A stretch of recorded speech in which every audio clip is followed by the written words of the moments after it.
Some people would refer to this as a pay-per-view level SmackDown. Some people would refer to this as a Vengeance 2.0 show. But for us, it's just another edition of the Blue Brand on Friday nights. Welcome back, guys, to Fog Wrestling.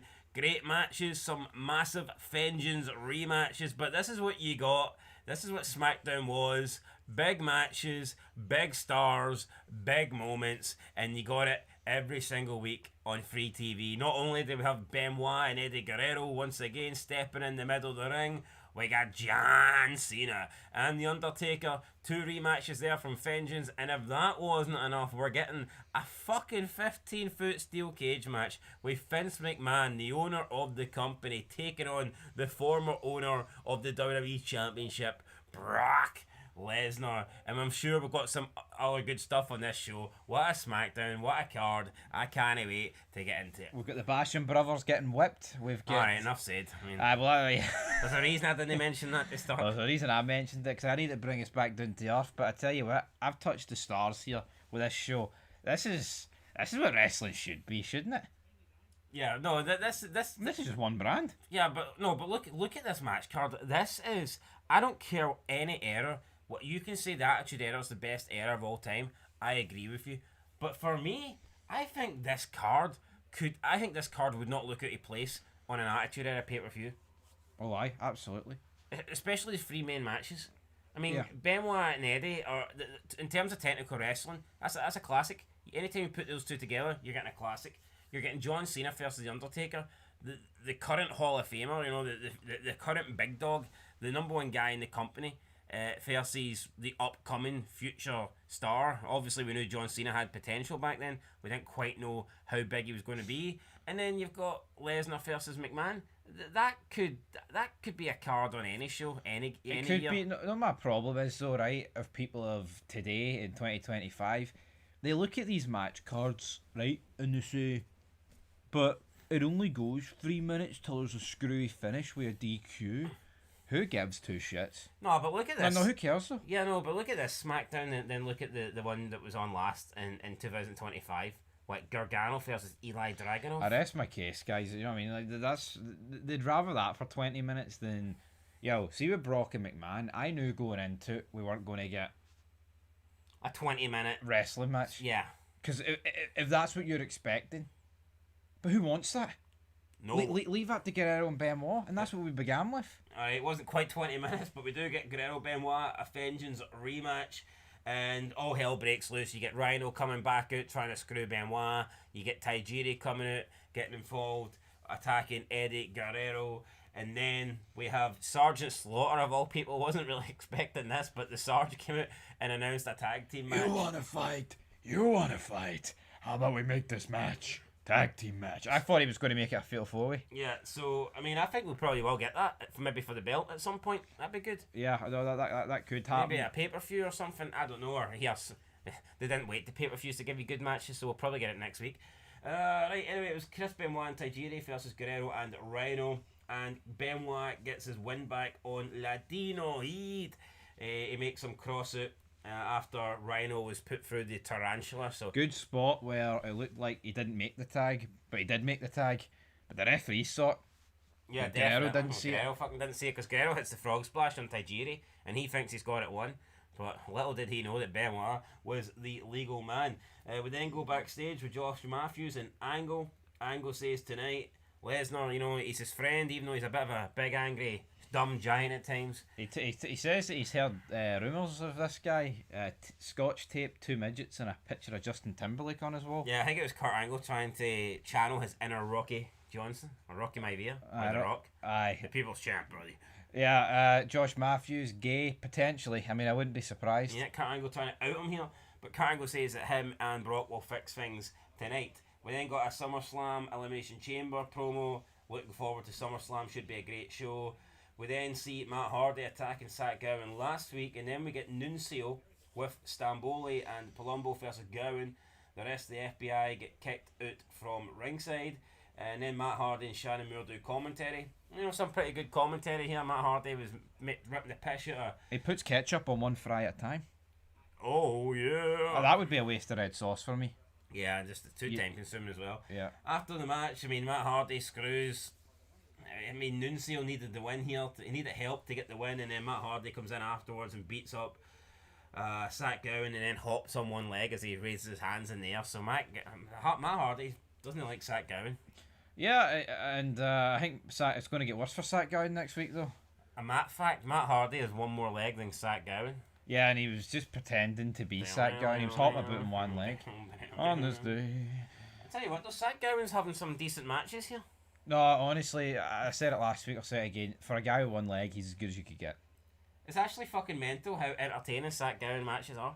Yeah. No, honestly, like... And his selling's actually good. Sat Gowen... See when he gets hit with a clothesline or something, It wouldn't work if he was big. He actually has to be the way he is. Yeah. Like, you see if Sat Gowen was built like McMahon, but his legs were built like Matt Hardy's fries, it wouldn't work. It works that he's a wee ditty man. Oh, but he can't do 20 minutes. Who wants him to do 20 minutes? Exactly. Yeah, it was a match with McMahon. His Vengeance was long His enough. leg didn't even do 10 seconds on Earth, so I mean... Right, we go backstage. Undertaker walks in on Vince and Sable. They're all over each other.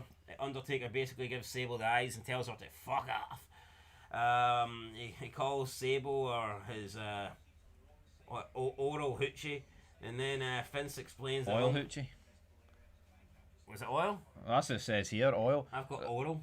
Oral, hoochie, That's what oil. happens when you're reading off different websites.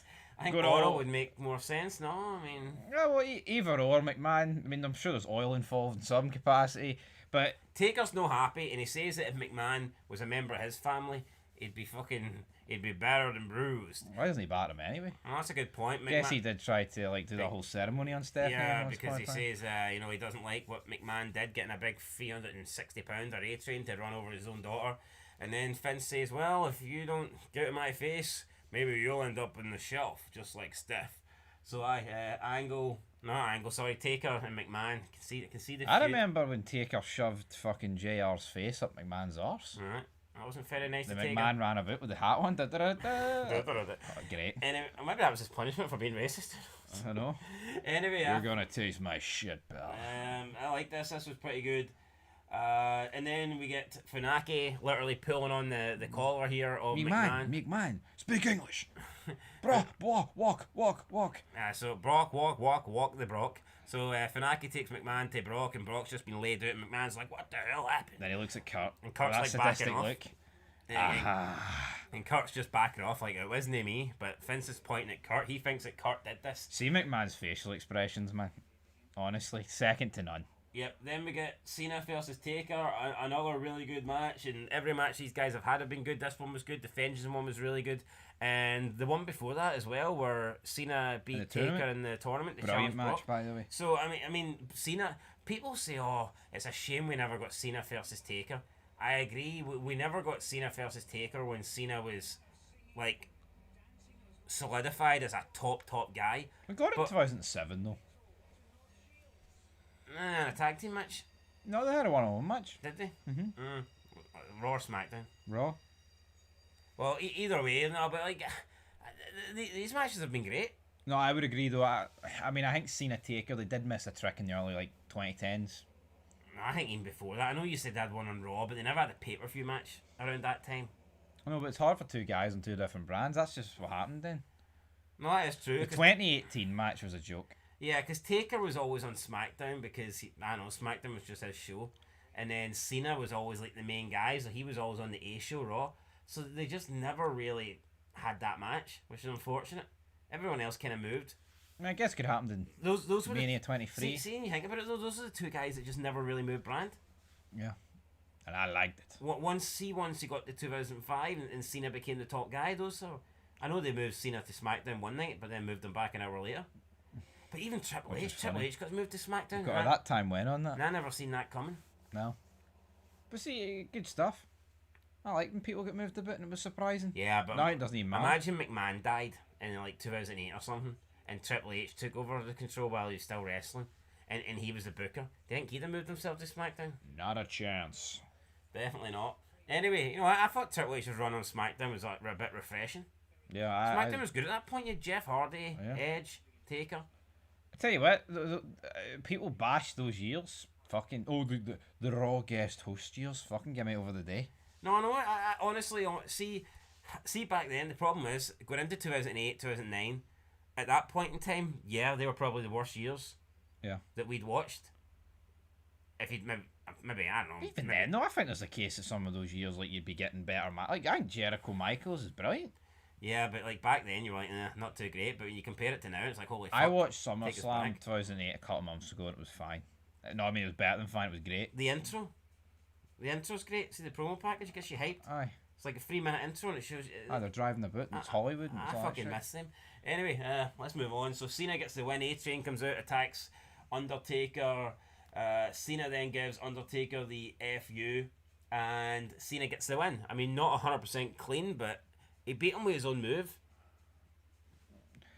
Yeah, and It's not like he just covered.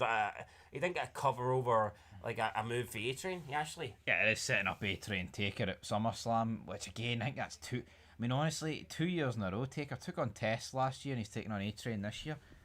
I like Test a lot better than A-Train, but I thought Taker would have got more in TNA. St. Anger is the theme song for SummerSlam this year. I'm a bit confused because we're not getting St. Anger.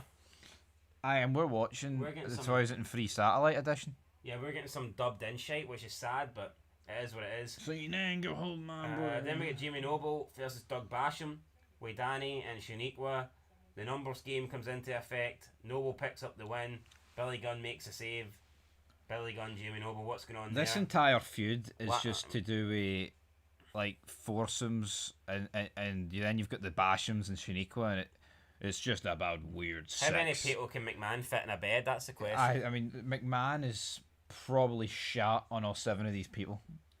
Yeah, we get a Bradshaw book advertised. Then we get Rey Mysterio versus Charlie Haas in a pretty good match. Haas taps out Rey Mysterio in the Haas of Pain. And I like this move. I think not only do I think it's a good submission, it looked really good when he done it on Ray. I think it's a good name as well. Because Ray's a wee diddy, man. And so you can like kind of snap Ray and bend him in position. Yeah. But I mean, see, let's be honest, Charlie Haas could do this in Big Show and it'll look shit. Oh, fucking damn right. But yeah. I like the name, Haas of Pain. No, it's a good name, good look as well. It looks like it does damage. Yeah, and I don't know, I was kind of expecting Ray to win, so if Charlie Haas gets the win, I think he deserves it. I like a wee surprise or two. Also, I don't think there's much difference between Charlie Haas and Shelton Benjamin. People talk about Shelton Benjamin as if he should have been like a multi-time world champ, and then people just forget about Charlie Haas. The only difference was Benjamin had a bit more like athletic ability in terms of aerial. See, another thing, right? I think what helped Benjamin is that he was black. I think because I made him stand out. Yeah, I genuinely believe that. I feel like with Charlie Haas, he was a dime a dozen.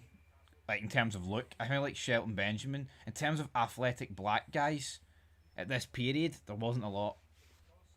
True. And I'm not, I think personally Shelton Benjamin's better than Haas. But I agree with you. Like I think if they went with Haas instead of Benjamin, it wouldn't have felt that. Yeah, but in my opinion, there's not enough in it for Benjamin to have this like Hall of Fame legendary career, and for Charlie Haas to be known as a nobody.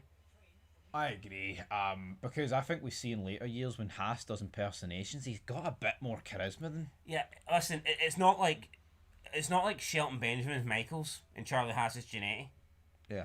It's not like that. Damn right. No, it's nothing like that. So it's funny. Anyway, easier to Charlie Haas. The cage is lowered. They recap Brock's injury. Angle leaves McMahon's office. What's going on here? So Angle's the referee. Brock is in there. He's looking a wee bit concussed. This would never happen. They would never even talk about concussion now, let alone play it into a story. Lesnar then gets McMahon up for the F5, but then he falls to the floor, passes out. McMahon's like, pin him. McMahon goes for the cover. Angle refuses to make the pin. Angle then gets slapped by McMahon. Vince is irate. He wants Angle to pin him out, so he wants to get the win. McMahon then crawls over Lesnar again, and Angle just puts him in the ankle lock and drags him off of Brock Lesnar. And then, unknown to Angle, Brock just kips up and proceeds to batter Angle, throws him against the cage, destroys him, bloodies him, and then we see McMahon and Brock leave. Angle's left in the ring after getting whacked with the WWE title, and you just get like this maniac laugh from Vince and Brock to end the show. I'm really looking forward to seeing Brock Lesnar and McMahon team up here.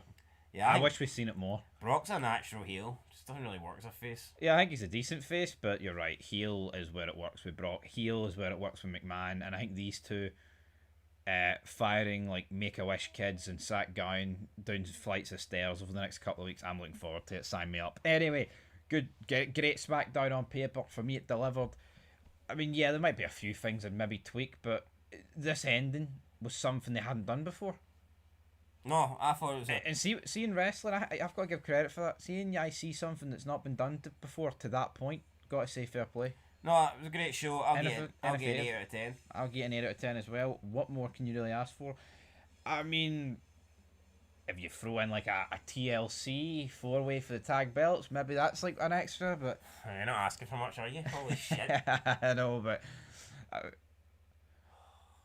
that is not a train I would like to board. I'm all aboard though. Catch that train, CJ. SmackDown for me, better than Raw. Definitely at the moment. All we heard was, 2002 SmackDown is so much better than Raw. I think it's all about 2003 SmackDown, baby. I think 2002 Raw was better than SmackDown. Absolutely. Anyway, guys, leave your thoughts down below. 8 out of 10. Peace.